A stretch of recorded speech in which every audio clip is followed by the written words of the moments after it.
Yo guys, how's it going? And welcome back to another race reaction for the 2022 season. Today is the Australian Grand Prix, and I have to say I don't think it was the best race we've had so far, but I think the changes to the track have made some improvements. But obviously, the whole new regulation change, and I think this track was going to really prove if the regulation changes had worked, and I think it was fair to say that it did a pretty decent job. We still saw some great battles, especially in the midfield, but nevertheless, we'll get into all of that. Let's get into the race reaction for the Australian Grand Prix. So we'll start at the front then. Charles Leclerc, once again, just a dominant performance in that Ferrari. Once again, just proving that he is going to be the one challenging for this title, and it's really hard to say who's gonna really push him all the way to the end. Obviously, you could say Max, but again, he's having all these DNFs, and it's really, really challenging for him. Obviously, Sainz also having a terrible race.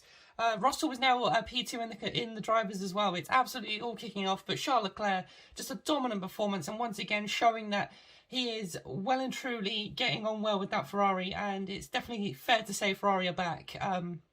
It was about nearly 4/10 as well ahead in quali as well. So a really, really good job from Charles Leclerc. And yeah, just a dominant performance. Wasn't really challenged. I think he was only challenged once after the 2 safety car restarts. But apart from that, not really much else to say on him. The guy just did an absolutely awesome job and is well on his way to winning this World Championship. I know we're only 3 races in and it could all turn around very quickly. But I mean, if he keeps this up, then this is going to be easy. On the other side, however, Carlos Sainz had an absolute horror story of a weekend. Obviously got unlucky in qualifying with the red flag, and Fernando Alonso qualified P9. And then the race starting on the hard tyres, and obviously we know that this year's hard tyres are really hard to get up to temperature, but he was just going backwards at the start, and then unfortunately nearly, I think he was going for an overtake, and then on the round, I think it was outside of a Haas, and through the 9-10 chicane, and just completely lost it, went into the gravel and was completely beached. I think he wanted the marshals to push him out as well, but obviously they couldn't, so he had to turn off the engine, and yeah, a DNF for Carlos Sainz in the first opening laps. It was not good for Carlos Sainz, and you know how determined he is for this championship, especially now that Ferrari have got a championship winning car. It wasn't a good weekend for Carlos Sainz. So next up is Red Bull then. Sergio Perez taking the podium, and obviously we lost Max halfway. Well, I think it was about 20 laps to the end, something like that. And obviously last time we had both. Max did a DNF first, and then I thought maybe Perez might as well, but unfortunately he didn't, and he made it to the end. And P2 for Perez, obviously got a bad start, fell behind Lewis, and had a little good scrap with him for the first few laps, and then controlled the race quite well. I think Lewis and Russell were sort of catching him again, and then I think Perez was behind Russell because obviously that safety car. And then Perez managed to get ahead. Obviously, Verstappen DNF'd, and then he came home for P2. But yeah, no, a good race from Perez. Once again, he's definitely upped his game, I think, so far this season compared to last season, even in qualifying as well. So it's really, really good to see. Just adds that element of who knows who's going to do what, and because there's so many competitive cars at the moment, it's great to see. So yeah, really good job from Perez. And Verstappen, like I said, was really uncomfortable the whole weekend. Really struggled for the balance, a bit like Mercedes last weekend. Really, just wasn't really comfortable with the whole car. In qualifying, he said he didn't feel like any sort of laps were his best, and yeah, he just seemed very timid to get on the power and stuff because the car was so unbalanced. But yeah. I think he still did pretty well. Obviously, like I said, he challenged Leclerc a few times throughout the race.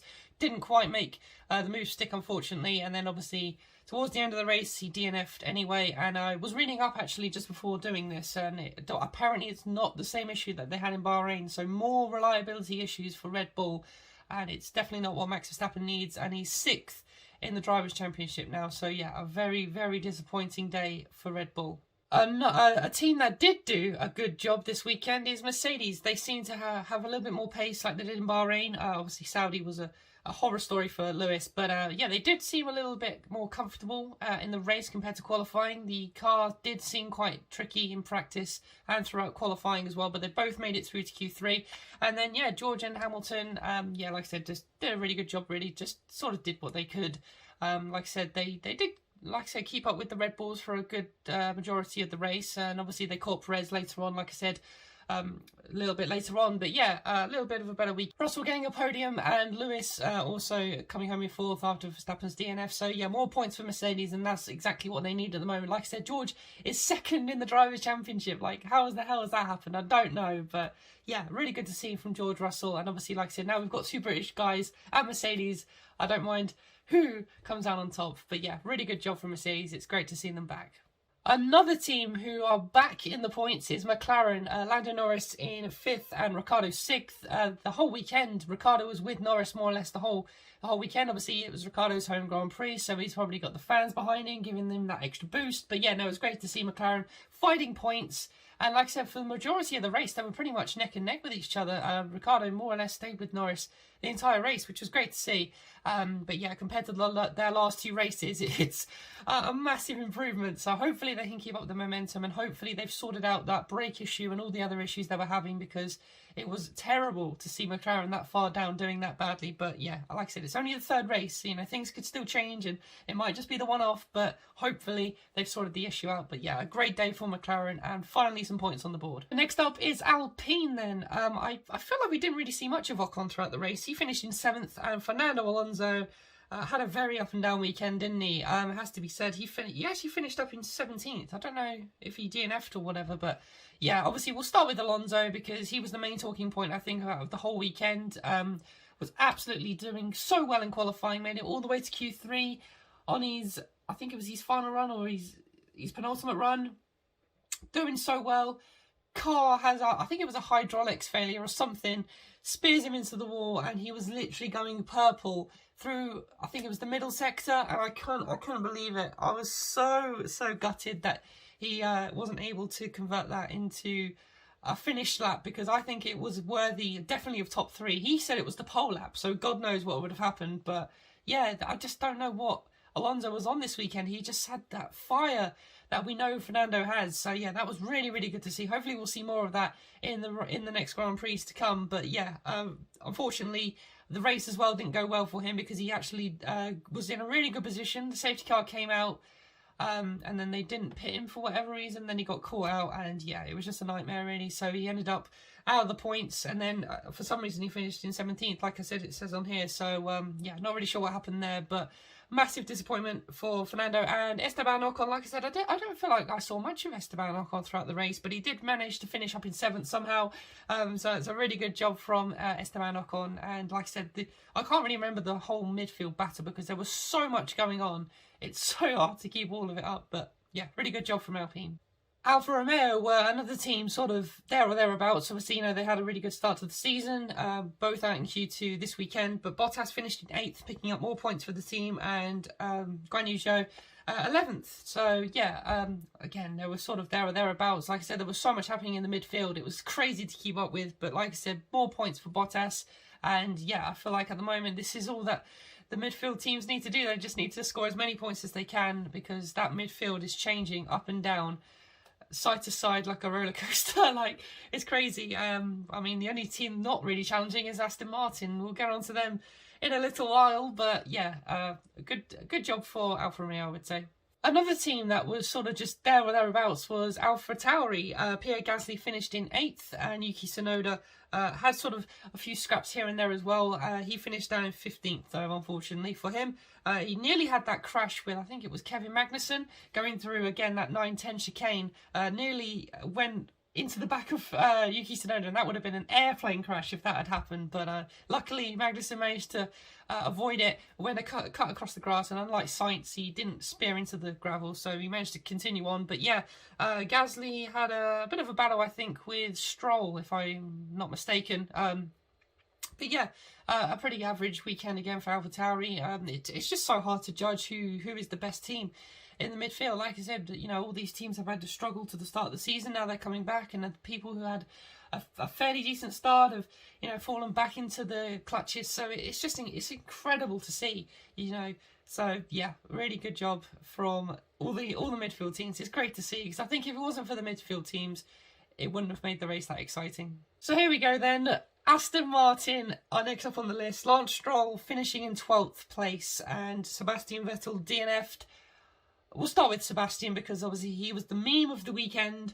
Obviously having the reliability issue in FP1, and then got on the scooter, rode back to the pit lane, and then there was so many memes going around on social media. It was brilliant. But yeah, I mean, obviously, you know, it was Vettel's first week back after COVID, and yeah, it was just not good at all. Had the problems in practice. I think he only did about 26 laps from practice to qualifying, and then in the race went wide, had a really bit of an amateur hour really, and then I think it was about halfway through the race, just once again got up on the curb and just speared into the wall. And yeah, not only costing Aston Martin money, but also costing them no points either. So yeah, not a good weekend for Sebastian. A very, very, very much one to forget. But yeah, no, it's not good. But you know, COVID does have a big effect on you. So whether it was down to that or lack of experience throughout the weekend, wasn't comfortable, I don't know. But yeah, not good from Sebastian and Lance Stroll. First, we'll talk about the incident in practice, because obviously he had that shunt with Latifi in qualifying. It was a very, very bizarre incident. I would say Stroll is more at fault, because he sort of did just come to the right, didn't check his mirrors. People are actually debating whether he actually does have mirrors on that car or not. But I don't really understand why Latifi re-overtook him. It was all very bizarre. But apart from that, his weekend, obviously he got a penalty halfway through the race for weaving on the track, defending from, I think it was Gasly.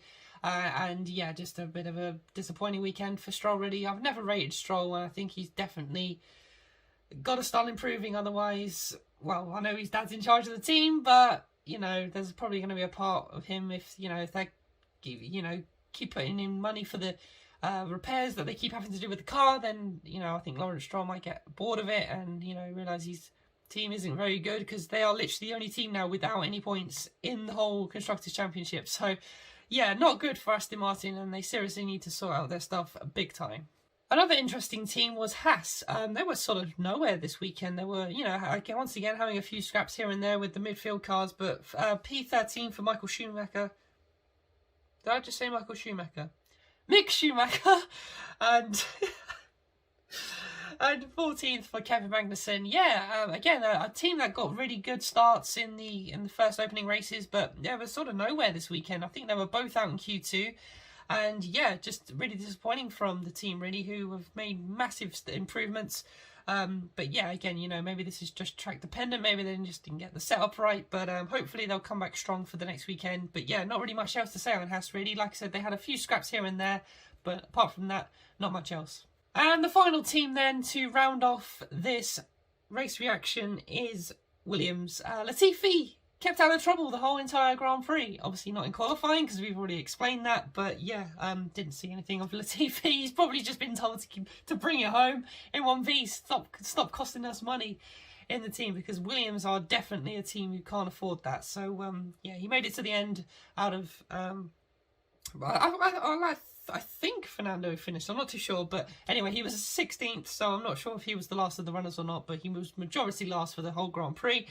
And Alexander Albon finished in the top 10, 1 point, did 57 laps on the hard tyre and pitted right at the end to get 1 point, which was a fantastic strategy call from Williams. I couldn't believe it. I was like, how is Albon 7th?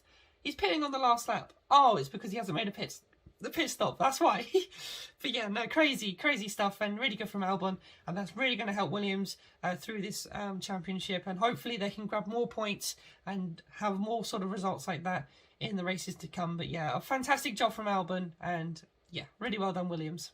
So there we go, guys. That wraps it up for another race reaction for 2022. I can't believe we're 3 races in. I don't know if I said it in the last one. I'm probably going to be saying this at the end of every single race, but honestly, I can't believe how just time is going so quickly. Like, we're already in April and it's absolutely flying by. So yeah, but thank you all so much for watching this race reaction. Let me know all your thoughts in the comments of what happened this weekend. I thought it was just an action-packed weekend. Like I said, do you like the improvements to Australia? What are you thinking of the new season, the new regulations? Let me know all your comments in the comment section down below this video. If you have enjoyed it, please do give it a thumbs up as well, and I will see you all again in the next one, guys. Take care.